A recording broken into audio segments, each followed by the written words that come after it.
하루를 말씀으로 시작하는 성도님들을 주님의 이름으로 환영하고 축복합니다. 말씀을 통해 하나님의 마음을 함께 누리는 시간 되길 소원합니다. 오늘 말씀을 봉독하겠습니다. 베드로후서 2장 9절에서 11절까지 말씀입니다.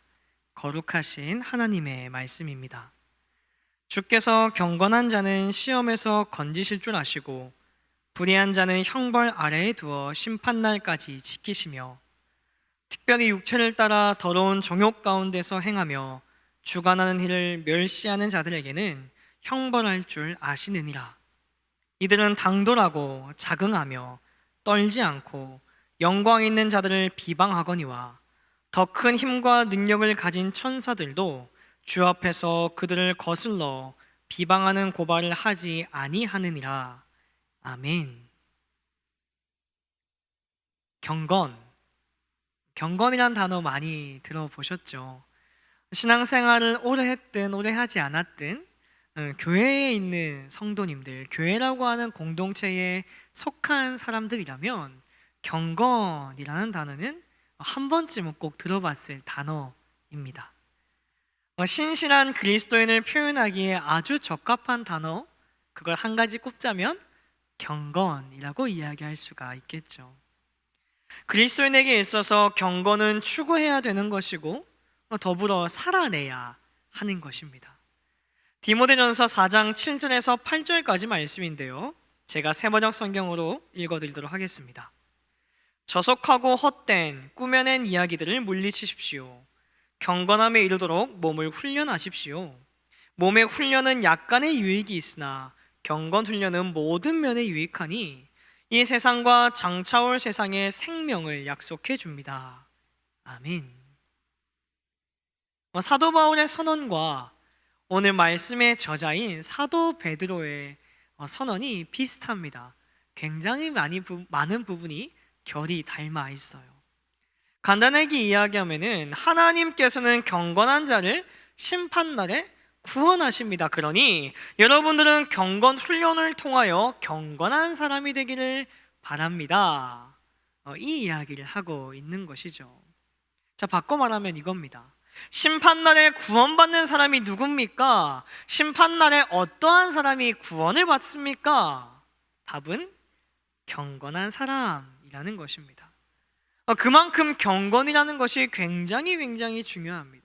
그리스도인에게 있어서 경건은요, 취사 선택이 아니라 반드시 지녀야만 하는 것, 그것이 경건이다라는 것입니다.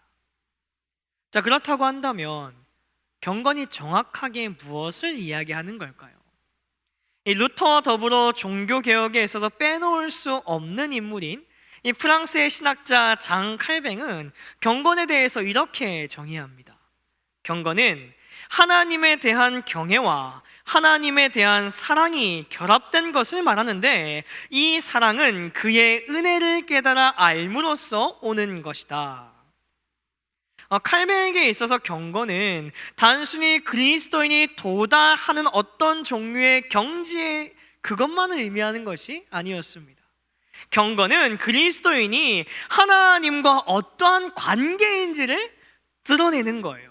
관계이기 때문에 경건에는 하나님께로부터 공급받는 부분과 우리가 하나님께 올려드리는 부분이 두 가지 부분으로 이해를 할 수가 있습니다. 하나님의 은혜를 깨달아 아는 것은 하나님께로부터 공급받아야 되는 거고요, 하나님을 경외하고 사랑하는 것은 하나님께 드려야 되는 거예요. 이렇게 경건은요, 하나님과의 인격적인 관계, 그것을 의미한다라는 거예요. 자, 또한 칼뱅은요, 참된 경건이 무엇인지에 대해서 이야기하면서 그 안에 하나님에 대한 엄숙한 두려움과 믿음이 있다고 언급합니다. 칼뱅의 저서 기독교 강요의 한 부분입니다. 여기에 실로 순수하며 참된 종교가 있다. 그것은 말하자면 하나님에 대한 엄숙한 두려움과 신앙인 것이다. 여기서 말하는 두려움이란 자발적인 경외를 내포하고 있으며 율법에 규정된 것과 같은 정당한 예배를 수반하는 것을 뜻한다. 여기서 두려움이란 자발적인 경외를 내포한다는 말을 통해서 경건은 모든 사람이 누릴 수 있는 것이 아니라 오직 그리스도인만이 누릴 수 있는 특권이라고 하는 사실을 우리는 알게 됩니다. 왜냐하면 그리스도인이 아니라면 누구도 하나님을 자발적으로 경외할 수 없기 때문입니다. 그리고 이 자발적인 경외는 정당한 예배를 수반한다라고 칼뱅은 분명하게 선언합니다. 다시 말해서 경건은 예배와 연결이 되어 있는 거예요. 경건한 자는 어떠한 사람이냐? 하나님을 예배하는 자라는 것입니다. 예배의 심장 주일 예배, 예배의 기동인 수요 예배, 지금 함께 예배하는 이 새벽 예배, 단순히 우리에게 주어진 공예배의 시간만을 잘 지키고 성실하게 참여하세요, 이것을 의미하는 단순한 의미가 아닙니다. 하나님을 예배한다는 것은 하나님을 경외함으로 모든 삶의 순간을 살아내야 된다라는 거예요. 하나님이 어떠한 분이신지를 분명히 깨달아 알고 그분을 경외함으로 모든 선택의 자리와 결정의 순간에 하나님의 성품을 기억하며 선택하고 결정하고 발걸음을 옮기며 살아가야 된다라는 것입니다. 그렇게 살아가는 자가 하나님을 예배하는 자입니다. 그렇게 살아가는 자가 경건한 사람이에요. 그리스도인만이 누릴 수 있는 경건의 특권을 누리며 살아가는 저와 여러분들 되시기를 간절히 소망합니다. 리처드 도킨스가 집필한 책이 이 만들어진 신이라고 하는 제목으로 번역돼서 2007년도에 출간이 되었습니다. 책이 출간된 지 1년 만에 40만 권 이상이 팔렸다고 해요. 그는 로버트 피시그의 말을 인용해서 종교에 대해서 다음과 같이 이야기합니다. 누군가 망상에 시달리면 정신 이상이라고 한다. 다수가 망상에 시달리면 종교라고 한다. 그리고 종교가 없는 우리 세상을 상상해 보라고 이야기합니다. 그러한 세계는 자살, 폭탄, 테러범도 없고 9.11 테러도 없고 십자군도 없고 마냥 사냥도 없었을 것이라 그는 단언합니다.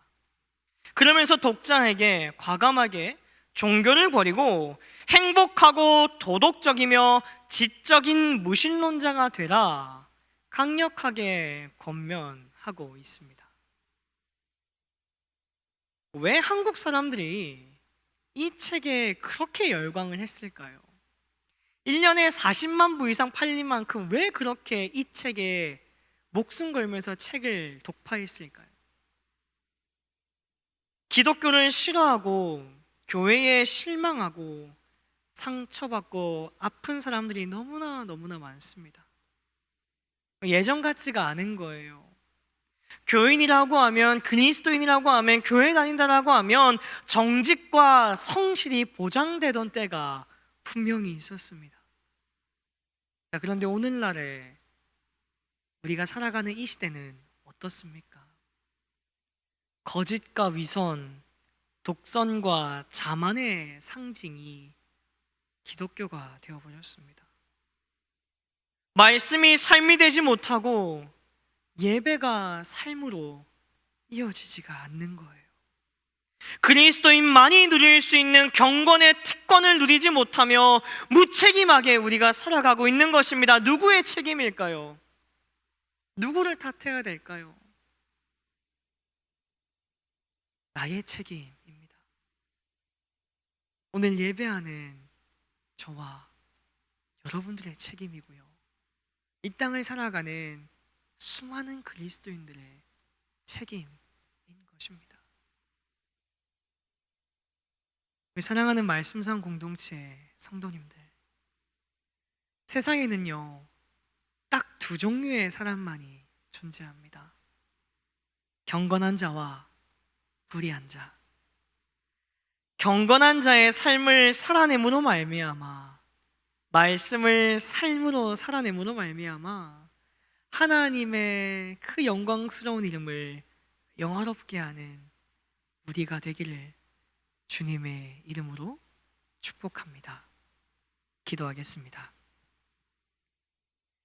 하나님의 은혜를 깨달아 알고 그분을 경외하며 사랑함으로 경건한 자의 삶을 살아가는 우리가 되게 하옵소서.